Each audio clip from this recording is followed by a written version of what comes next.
I'm Debra Morrison, your host of the We Can Do It Women TV show. And in our inaugural season, I'm going to interview 5 We Can Do It women. And the first is Asta Sanders. Good morning, Asta. Hi, Deborah. It's a pleasure to have you with us. And I want you to tell our audience just a little bit about your beginning. So I came here about 30 years ago from Lithuania. Lithuania. Woo, that's a long way away. Yeah, knowing just a little bit of English. Actually, at that point, I thought that I knew more than I actually did because I did study English in school and college, but... Little different right when your boot's on the ground. Oh, yeah. And when I landed in JFK and I was in line to go through immigration, the lady there says, window 30.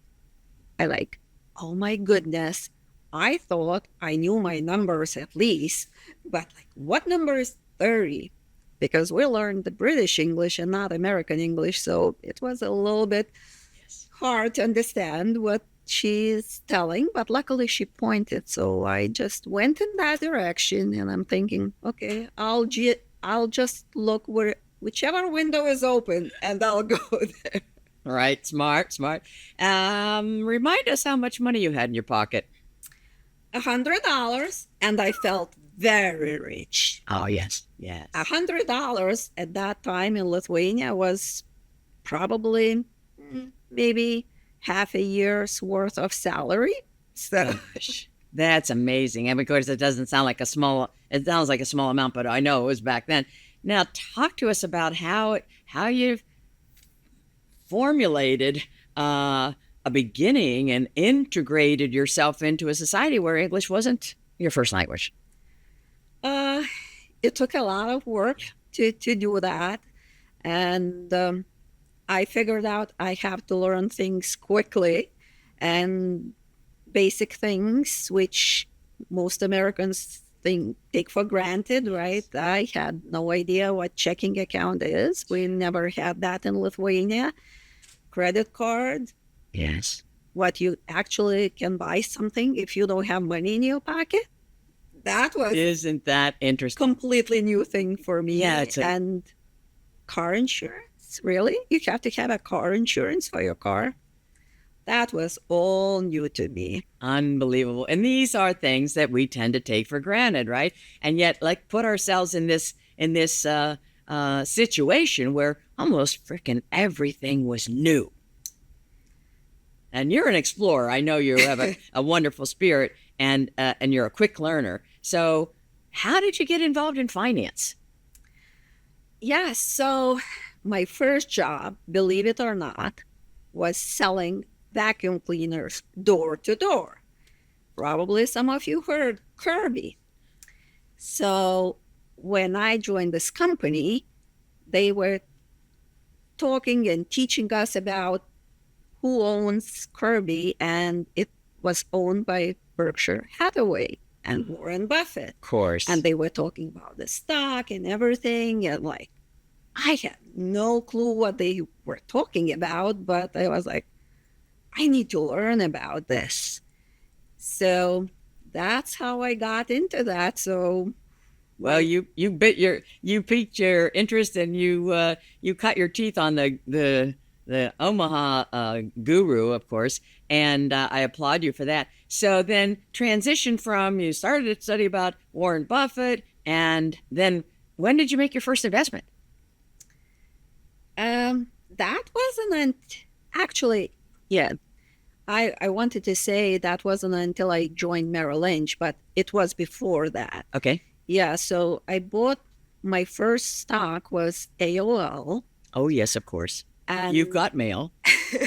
And that was, I'm trying to think, probably like 1997 or 98. Okay, so how old are you then? 20, mid-20s. Okay.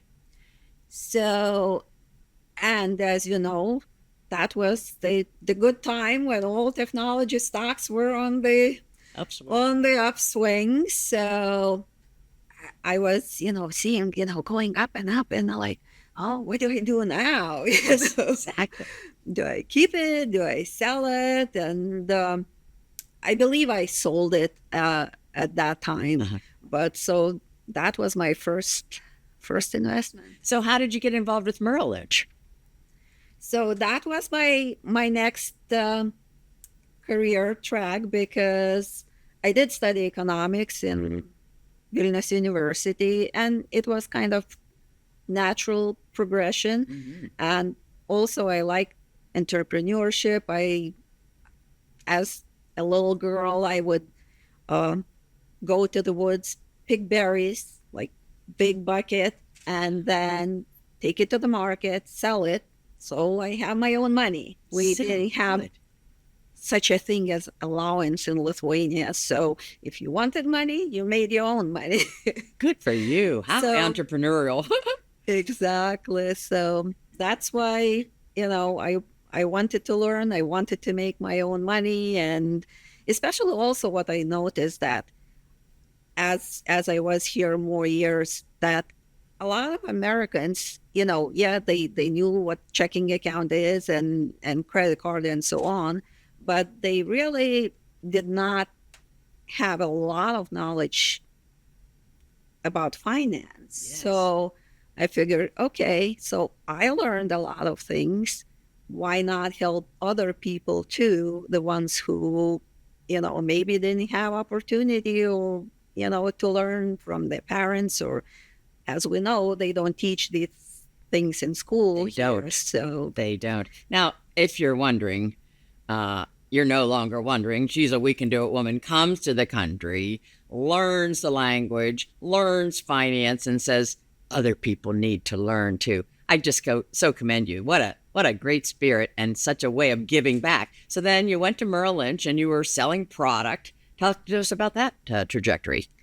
Yeah, so that was my first introduction into financial services, and it was, I didn't know anything better, right? So I just got my Series 7, and so I can sell the stocks and the bonds and so on, which obviously it gave me very good education on products and like stock options. And the first day after I passed my Series 7, actually one of the clients who did a lot of complicated stock options, calls in and like, oh, I want to do the straddle and the butterfly. And I like, okay. Like you'd done 10 of them this morning. Yes, exactly. But I got through it. I did it. And, that gave me confidence that, hey, I can do it. We can do it, women. That is an amazing thing. Exactly. So then you just moved right ahead towards more sophisticated products and services. Yes, absolutely.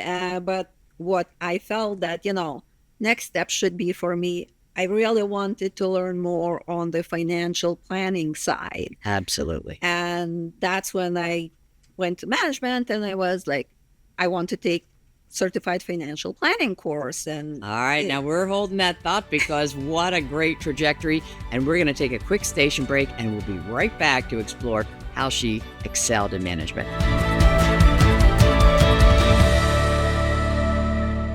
Let me introduce you to Debra Morrison. If you're a woman who thinks her best years are behind her, we're here to tell you your best chapter is just beginning. Join the We Can Do It Women Facebook group. It's more than a community, it's a revolution.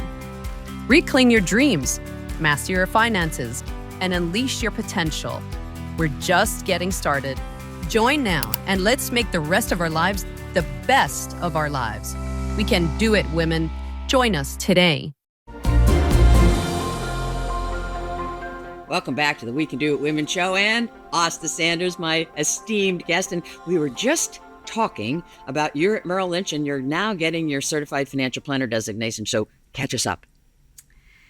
Yeah, so while I was learning a lot about the products, I felt that, there is a lot more to that. And that's why I started taking the classes, even though management said we're not going to pay for it. But I said, okay, fine, I'll pay for it myself, because I felt that I really need to have a lot more knowledge to help other people.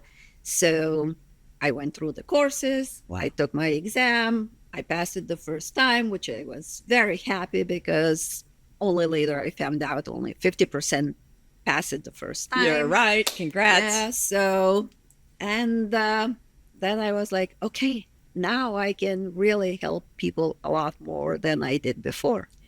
Oh, completely. And so, I mean, I chose you as a We Can Do It woman. What does that mean to you? How do you identify specifically as a We Can Do It woman? As I always say, if I could come from another country and start from nothing and learn it, and being able to acquire the business, Absolutely. even though it's years later, if I can do it, anybody can do it. It just, you need to put your mind to it, you need to put effort, and you can learn. And also look for the mentors. You have been the best mentor for me. The one which I did not have before. Yes. I did not have mentor at Merrill Lynch because I worked with 200 guys. Yes, of course. Of course you did. So this was fantastic opportunity for me to move to the next level. So for other women, you certainly can do it. Look for the mentors to take you there. That's so rich, and it just feeds into the whole community concept. So you did a stint at a regional bank, and you were floating around as a manager, driving in your car here and there, managing a whole bunch of offices. So you continued to expand your business acumen and your opportunities. And then you found out about fee-only planning. So talk to us about that. Yeah, so here again, back to you. While I was at Merrill Lynch or bank, I never knew about fee-only.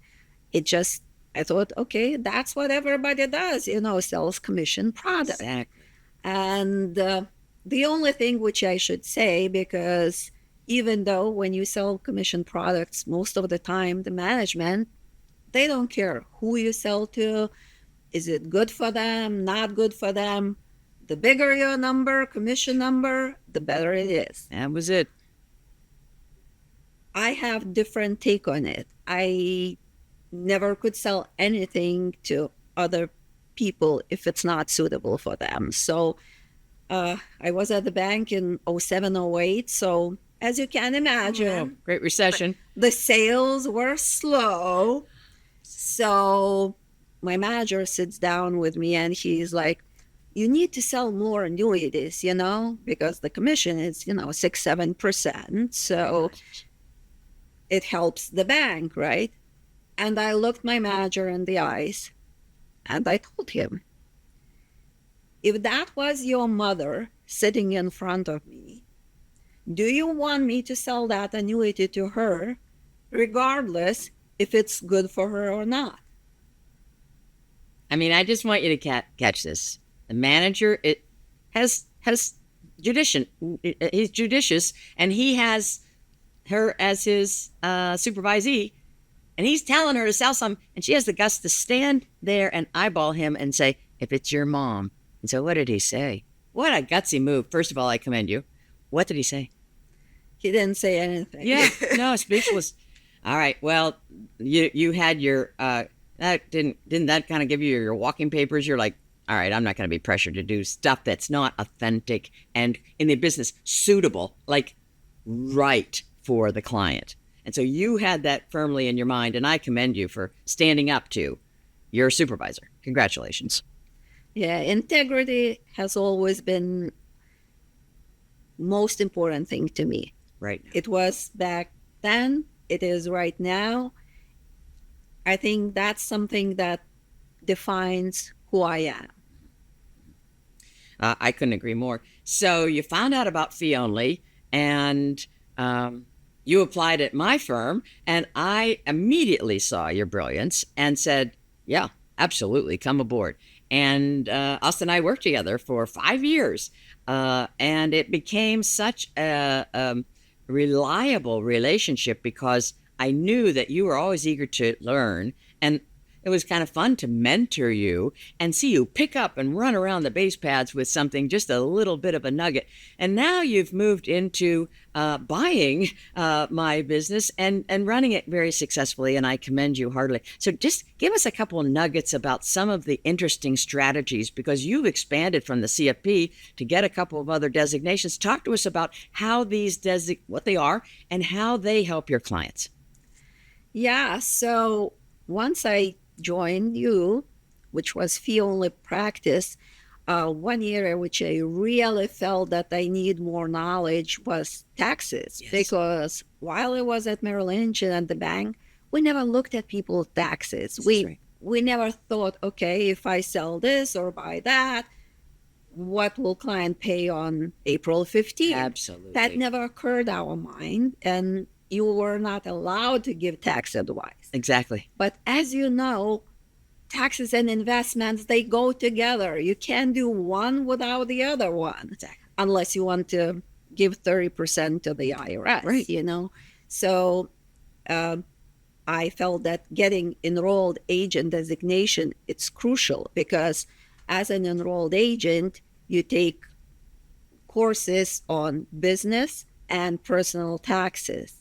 So this way you really know how the taxes work, you know how the tax forms work. So you are able to help clients and their CPAs, because This is the thing. Many Yes. CPAs get it wrong. And so you're that second set of eyes. How valuable is service to clients? I mean, this is amazing. So talk to me about the other designation you got.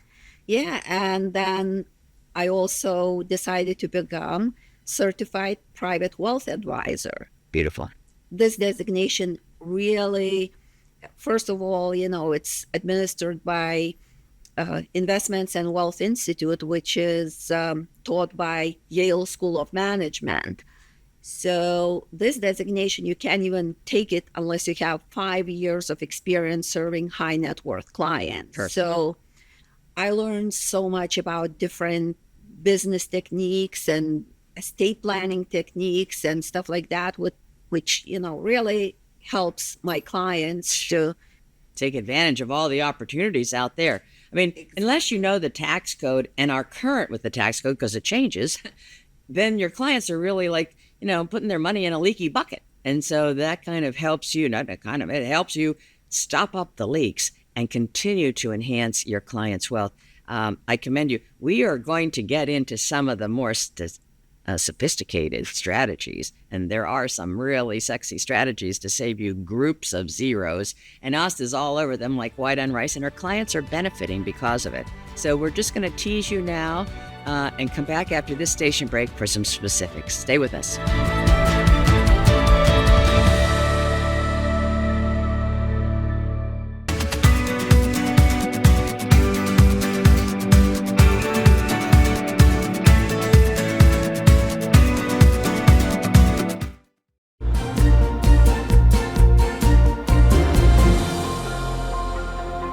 Well, welcome back to the We Can Do It Women show and my guest, Asta Sanders. And she's already told us a lot of good nuggets. And so I want you to tell our audience, if people want to work with you and get some of these wonderful ideas, how can they reach you?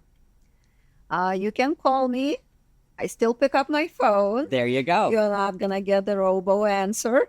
So my number is 973-709-2244. Or you can always find me on my website, which is empoweredretirement.com. Oh, and empowered retirement is exactly what you help your clients achieve. And so I want to circle back to your emphasis on tax, because it's absolutely critical. And tell us about the story where you gave a high net worth client some estate planning advice, and it really cut his tax bill way down. Yeah, so years ago, I worked with a client who was a long-time employee of Occidental Petroleum. So he was about ready to retire, and he came to me and he was like, oh, I'm thinking to roll over my IRA, which at the time was about $3 million, into an IRA. And I said, okay, let me see the statements. Yes. So once I look over the statement, I see that about 2 million in there were mutual funds, as usual in 401k, but about $1 million was of Occidental stock. Ooh. So I like, oh, wow, this is great. You have a great tax saving opportunity. So I was telling him, this is what we're going to do. Instead of rolling over the entire 3 million, we're going to take the Oxy stock and we will withdraw that and put in taxable account. And what does that do? So when you take the stock in kind and roll it over into taxable account, you pay taxes, ordinary income tax, on the basis. Yes. In his case, bases were very low. It was only 150,000 Oh, out yeah, of yeah. million. Yeah. So, and then once you roll it over, if you want to sell it, the gross, which was in his case $850,000, now you can pay capital gains rate, which is much lower than the ordinary income tax. Phew. Even further, in his case, he had pensions after retirement. Yes. So he really didn't even need that stock to sell it to live on, right? So what we did, he kept the stock, most of it. We sold some of it at either the 0 or 15% tax bracket, not the ordinary income tax rates, but most of it he held. And the reason we held the stock, because his children gonna inherit it. Absolutely. And the children are well off. They have good careers, so they're in high tax brackets. So when children inherit the stock, they will get the step up in basis. So children will pay 0% of tax on that portion. This is so profound. I mean, she's just acting like, this is easy peasy. I mean, groups of zeros of tax you saved this client, and he was about to make a near fatal mistake financially and convert all of that to ordinary income. And the delta between ordinary income and capital gains is at least 10, 15%.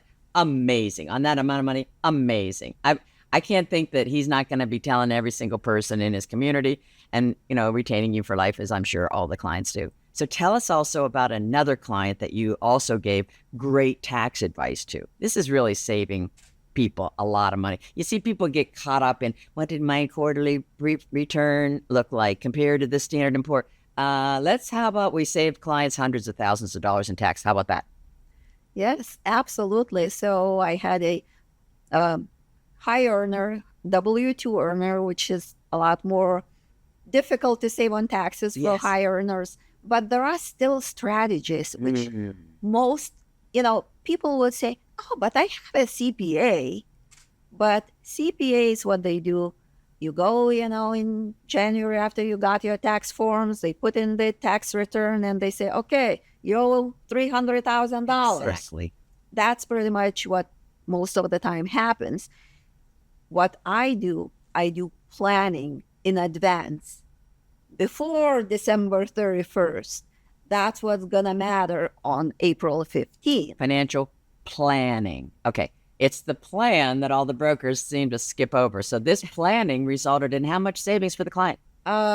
We went from owing $300,000 to $104,000. Almost $200,000. That's even with the new math. Amazing. These clients have to be singing your praises, and I'm singing your praises. These are great ideas, and not all financial advisors implement them. So again, tell us another nugget, if you will, as to how you identify with the We Can Do It Women movement, since you serve so many of these older clients, some of them women. Yeah, I think, as we know, a lot of wealth is going to be passed Right to now. women, going forward. And I encourage women, learn about finance. And maybe you don't need to learn the details. And some women like to learn more than others. Yeah. But please seek advice. from fee-only advisor, certified financial planner, preferably the one who knows taxes as well. Absolutely. Because those two areas go together like hand in hand. So seek advice, because otherwise you can be wasting, zero numbers, groups of dollars to IRS. Exactly. And I just want to drive home this fiduciary point that Asta's mentioning, because she's practicing as a fiduciary. And there are people that hire a separate company and then they sell products on the side, and you'll see securities offered through. And that always drives us a little nuts, because there's such a conflict of interest when there's commission involved. But you don't involve yourself in commission. You are raw knowledge, what's between your ears, and you're continuously up-leveling yourself. So how do you see yourself progressing and kind of bringing these women in particularly along?